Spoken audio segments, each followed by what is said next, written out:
Uy.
international.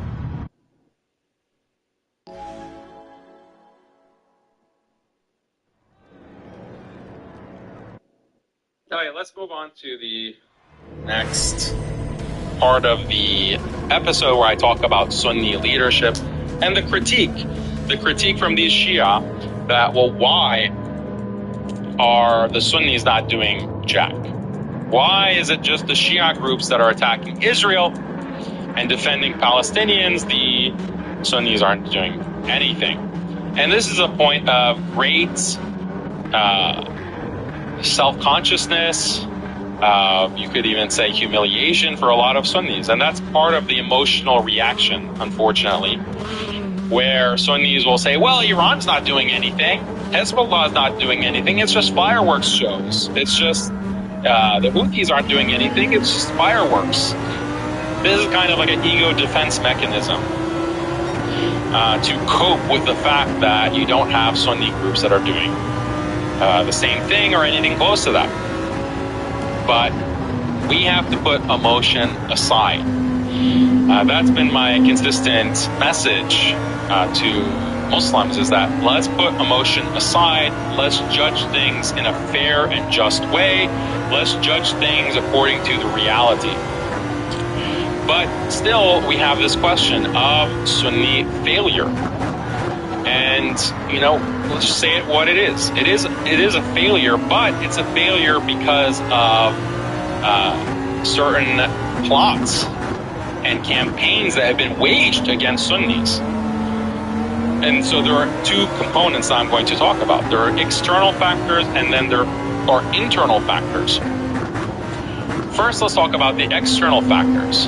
One of the main reasons that we don't have Sunni groups that are attacking Israel is that Israel and the United States have dedicated so much energy to neutralize any kind of anti-Zionist Sunni movement. And the thing is that any anti-Zionist Sunni movement has also been Islamist. So the main example is Ikhwan al-Muslimin, the Muslim Brotherhood. So as you know, I have my critique of the Muslim Brotherhood. I have my critique of their scholars. I have a critique of their wasatiyah, like their reformist kind of liberalized Islam. Like it's a kind of a conservative Islam. Like that's the deviants. We can critique them. But Ikhwan al-Muslimin is Islamist. They want government that is informed by Islam, and they're also anti-Zionism, pro-Palestinian. So Israel and the United States have dedicated so much resources and so much time to neutralizing Ikhwan al-Muslimin and basically wiping them out, basically ensuring that they have no influence, whether it's in Saudi, whether it's in Jordan, whether it's in other countries in the region. Neutralizing Ikhwan al-Muslimin, neutralizing any kind of Islamism. So even if you're not Ikhwan al-Muslimin, but you have this kind of Islamism just means that you want Islamic government. You want an Islamic government, that means you're an Islamist. Technically, all Muslims should be Islamists. But unfortunately, there's secularization. Much of the Muslim world has been secularized.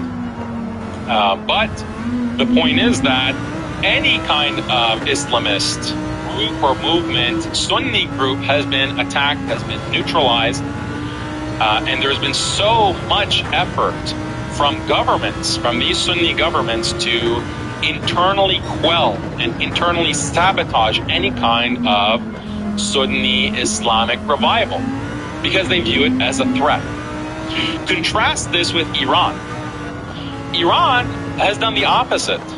Iran itself, the regime, is an Islamist regime. Again, there's many criticisms. They're basically conservatives. They're deformists. Even put aside their Shiism, but even in terms of their vision of what is an Islamic state, it's not, authentic Islam. It's a modernized, liberal version of Islam with kind of constitutional democracy.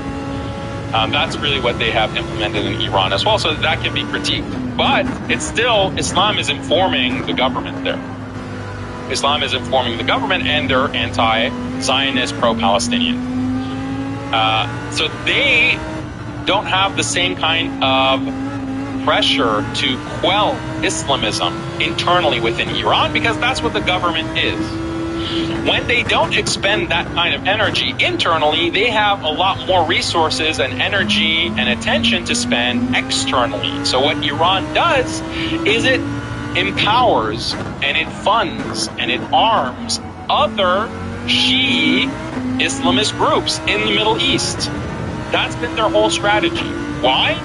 Because their main opponent, which is Israel and the United States, does the opposite.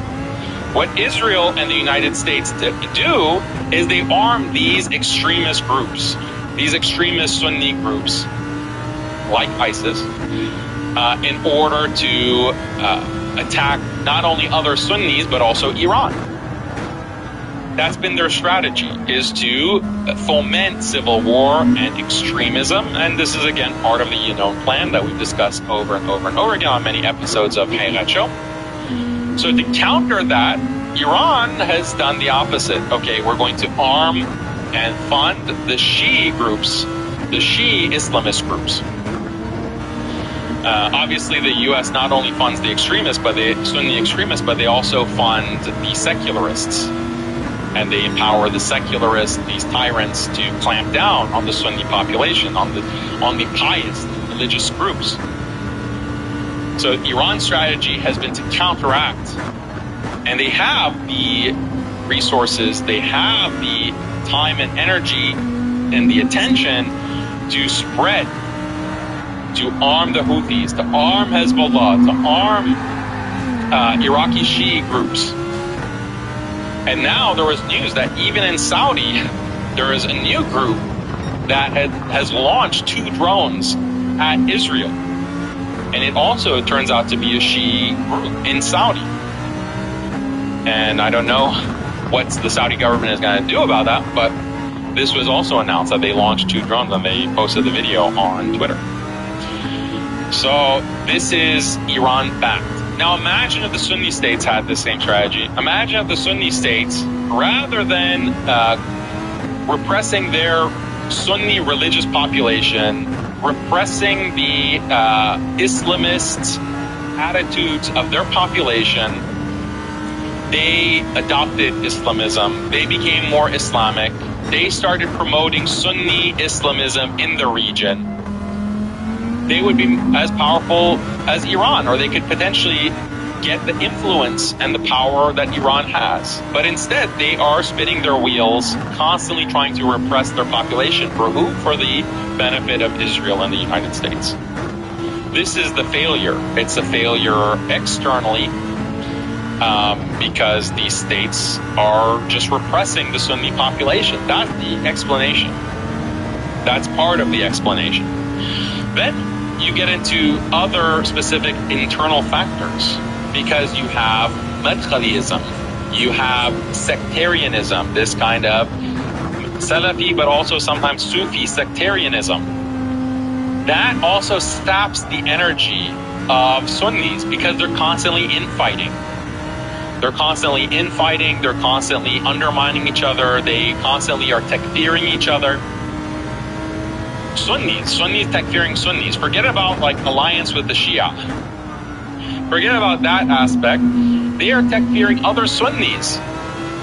Like, oh, you're an Ash'ari, you are at minimum a deviant. You're a Sufi, you're at minimum a deviant, and also likely you could be a kafir. Therefore, I might as well just ally with Israel and the United States as opposed to you. You're a Mortad, as opposed to allying with Jews and Christians, so I'm going to ally with the Jews and Christians. Like, that is the internal cancer, or the internal conflict that keeps Sunnis embroiled in a civil war that saps their energy, saps their attention. And the Madkhalis, which we've covered, maybe you've seen the video that we published, Judeo-Muslims. We published that a couple of days ago. Go watch that if you haven't. Their whole job is to create as much disunity and conflict among Sunnis as possible. That's their whole job. Sectarians, same thing. Like, even if they're not technically madkhalis, like, what distinguishes madkhalis from other sectarians is that the madkhalis are just much more hardcore about never criticize the ruler, never criticize these Gulf rulers. They're, you know, we've already covered the deviance of that kind of view. These other sectarians, they're not going to be as hardcore about not criticizing the ruler, but they're equally sectarian.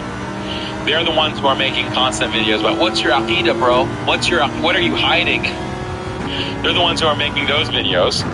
And again, like, the role that they play, it's being a useful idiot for Zionism. It's being a useful idiot where Sunnis can't unite to an extent where they are able to form groups that can pursue bigger projects, like establishing a Sunni revival that has political implications for the Middle East, a political revival. We can't really focus on that because we're too busy interrogating others on what you think about Yadullah. Like, what exactly is your understanding of Yadullah, the hand of Allah or the shin of Allah? Secondary aqidah issues. So this is an internal problem that Sunnis have, and we can't get to where we need to go until we address this problem. And I've, again, been on the tail end of this problem. I've been attacked and targeted because of these sectarians. Why do you think that is? These sectarians have attacked me, usually unprovoked. Like, I haven't specifically said anything against them. They're the ones who make videos about me over and over again. Unprovoked attack. Why? Why do you think that they're targeting me? And I tweeted about this recently, that, you know, when we look at the ADL, the Anti-Defamation League, they have been attacking many pro-Palestinian activists and calling them anti-Semites. But they really haven't been targeting many Muslims and Muslim religious speakers. And I'm the only exception. When it comes to American Muslim religious speakers or preachers or du'at, it's pretty much only me. I don't know anyone else that they have attacked. Why? Why am I like a target? And I'm not trying to praise myself, but it's a question that I ask myself. Like, am I alone? Like, is there not other speakers or du'at that are launching these types of critiques or making these kinds of claims? What have I been talking about for the past year? For the past year, I've had two main issues. One is Judaism/Zionism, critiquing that ideology, critiquing that religion and how it lends itself or leads to or drives ethnic cleansing of Palestinians and the horrors and the atrocities that we see within Palestine. That's been the first focus. And the second focus has been the need for Muslims to act together, specifically by allying with each other, forming alliances with different groups, most importantly, alliances with other Muslim groups. So we should bridge the gap and cooperate and ally with Shia. We should cooperate and ally with those from different manahij, aqa'id, different aqidah schools, and work towards a bigger goal. Those are my two main messages, and both of these are antithetical to Zionism, contrary to the interests of the Israeli state, and that's why the ADL, which is tied directly to the Israeli government, has been targeting me and has multiple articles on me, tweets on me, and they've been working very hard to try to deplatform me. So, but this is, why am I alone? That's my question. Why am I? Where are the other speakers? Where are the other dua? And the answer is pretty simple. The other speakers aren't talking about these two issues. Other speakers will talk about the atrocities that Israel commits. Other speakers will talk about political Zionism as a problem. That's good, at least. At least they're doing that. But they're not necessarily talking about unity with other Muslims, and they're not talking about Judaism, and they're not really talking about how Judaism and Zionism is this wider ideology. And what are the specifics of that ideology that leads to committing genocide against Palestinians? They don't talk about those topics. Why? Because of pressure from the ADL, pressure from these Zionist groups to deplatform, to demonetize, to basically cancel you.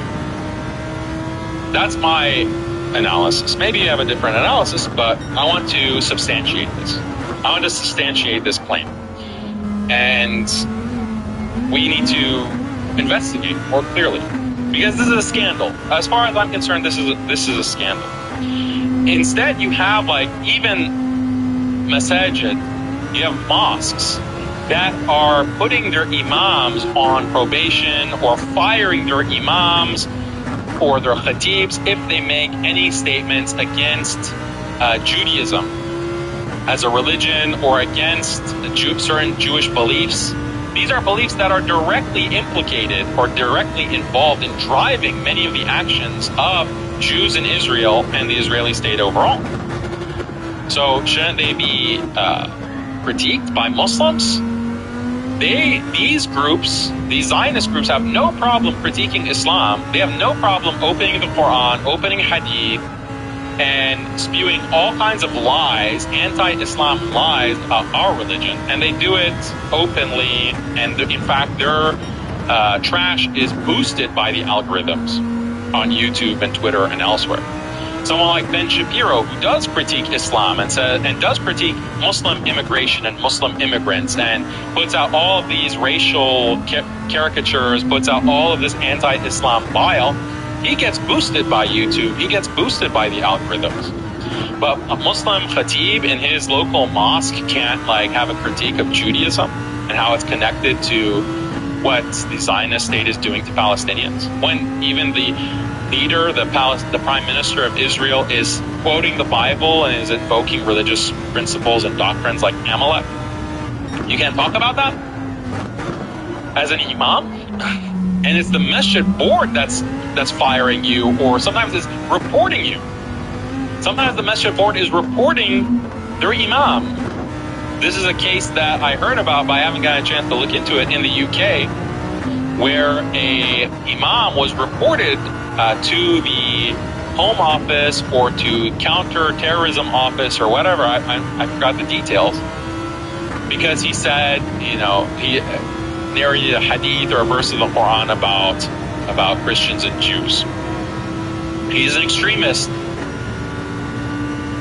Do you see the two levels of incompetence? One, the religious leadership is not addressing the systematic problem with Zionism, with Judaism, and how those operate to create the situation that we're in now. Not only when it comes to what's happening in Palestine, but also how governments are being manipulated to censor and to deplatform and to even get into legal trouble Muslims and pro-Palestinian activists in the West.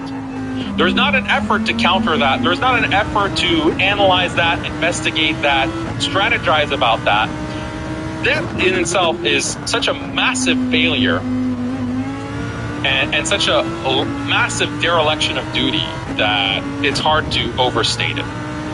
But not only is there that failure, but we're also reporting ourselves. We're also reporting ourselves and accusing each other of being anti-Semitic and being radicals because we have this kind of pro-Palestinian activism. The few imams who dare to open their mouths, the few imams who dare to say something about the bigger picture, they are getting shut down.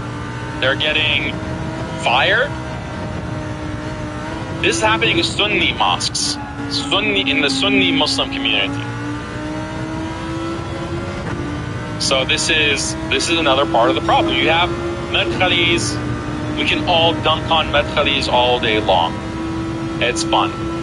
Sectarians, yeah, now we're getting to more familiar with what these sectarians are actually doing. They're trying to rip apart the Muslim community, whether it's for their ego, whether it's for their, they want to just puff out their chest and dunk on Sufis or dunk on Salafis or whatever, and they want to dedicate themselves to that.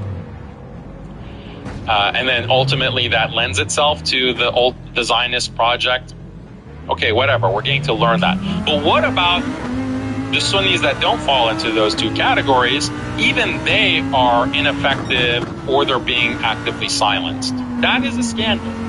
That is a scandal, and we have to call it out. And that's what I'm going to do. That's what I'm going to do more and more. Because what is the real problem here is cowardice. We have cowards. We have people, Sunnis, who are acting like cowards. They are not saying what they need to say. Okay, fine. Like, we can't change things with our hands because literally we will be, what's going to happen. We can't travel. We can't move around. We can't do anything in that way. But we can speak. We can organize. We can create systems. We can create programs. We can create projects, especially in the West. Especially in the West, where we can influence politics. That's the claim that's always made, that Muslims need to get involved with politics. Oh, okay, how do we get involved in politics? Oh, just vote for Ilhan Omar. Vote for Ilhan Omar, vote for Rashida Tlaib, and any kind of hijabi that comes on the ballot, vote for her. That's how, or non-hijabi, just vote for her. We need to fundraise and be so proud when they get elected to Congress. That's the extent of political vision when it comes to the Muslim community in the West. And there's literally not even an idea or a sense of what politics can mean outside of that. That's how illiterate the community is. I'm going to be frank, I'm going to be very frank with you, and it's going to be bitter medicine, but you need to hear it. We don't even have the idea of a think tank. We don't even have the idea of a think tank, and I have to say this over and over and over again.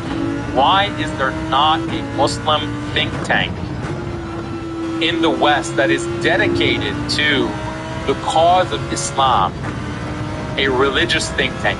Why does that not exist? That is a huge scandal. That is a huge failure. We have Muslims involved in think tanks, but the problem is those think tanks aren't dedicated to the cause of Islam or the interests of Muslims.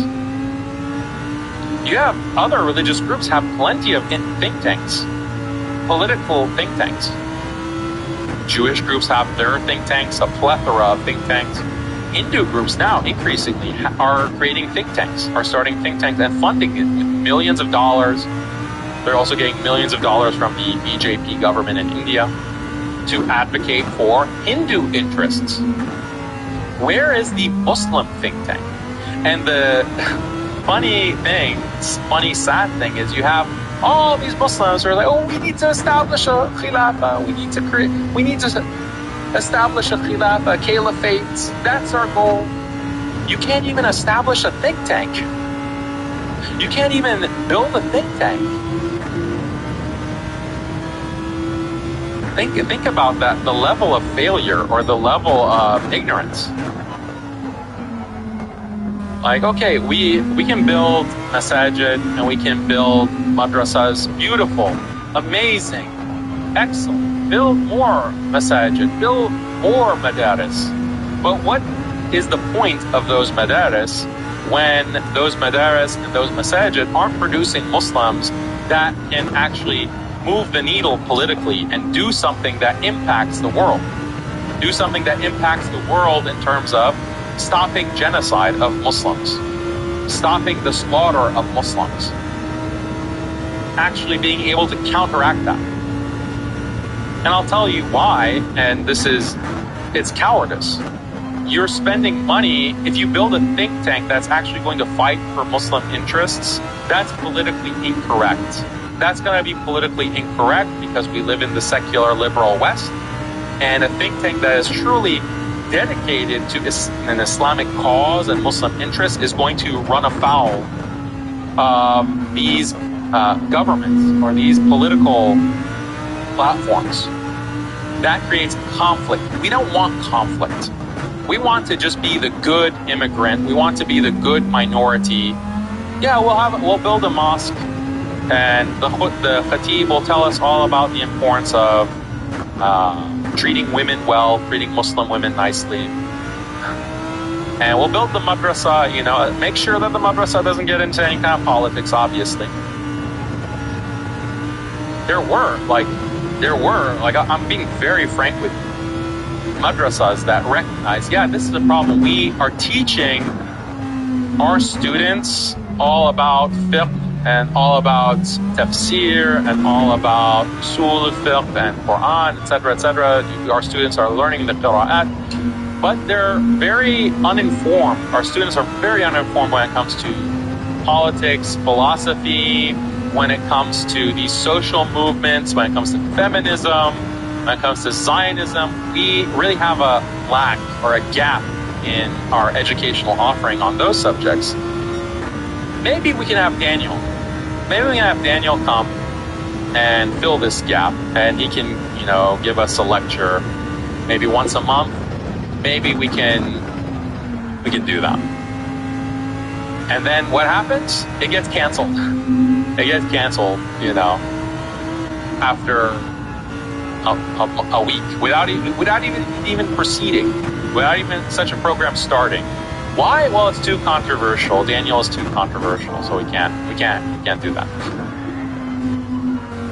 So I'm very shocked. I'm very shocked. This is not something that happened recently. This is from years ago. But that shows you the cowardice. You're not willing to confront, and you're not willing to be politically confrontational. You're not willing to politically stand for what is true because you're scared. You're scared. So if you're scared, you're going to be weak. You're going to be easily manipulated. You're going to be destroyed.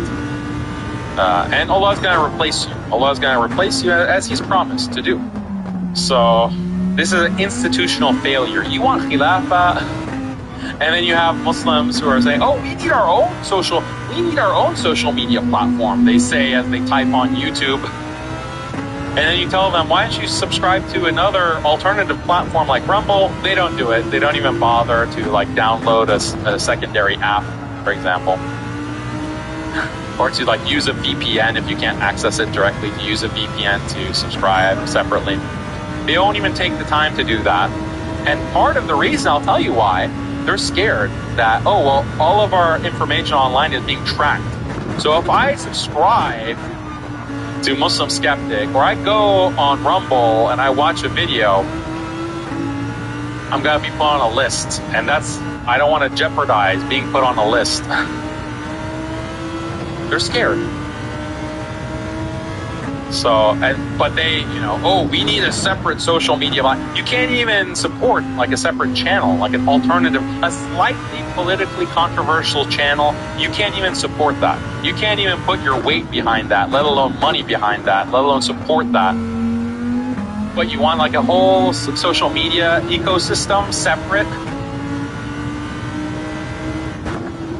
You want a khilafah, but you can't even support a think tank. You can't even fund a think tank or build a think tank that's actually dedicated to Islam. Yeah, these are contradictions. These are inconsistencies. And then wondering, why are we so weak?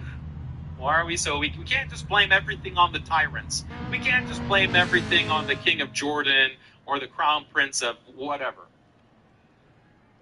Or King Fulan. We can't just blame them for everything. Some of the blame falls squarely on the Sunni Muslim population, the Sunni Muslim community.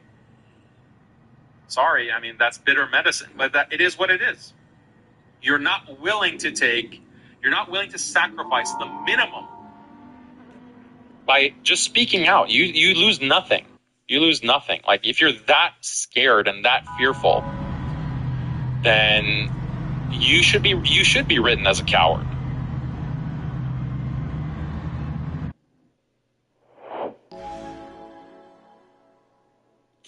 At Harbor Freight, we do business differently from the...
Find your perfect stay on thebooking.com.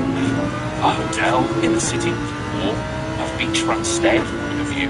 Unlock your stay for less with app-exclusive prices. Download the free booking.com app today.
अभी ये banjo जो already बन जाएगा अभी ये banjo justice already बन जाएगा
This is the Google Pixel 9, and this is your family leaving the photo you just took, taking your phone, and adding you. So now you have a picture from the family vacation with the whole family.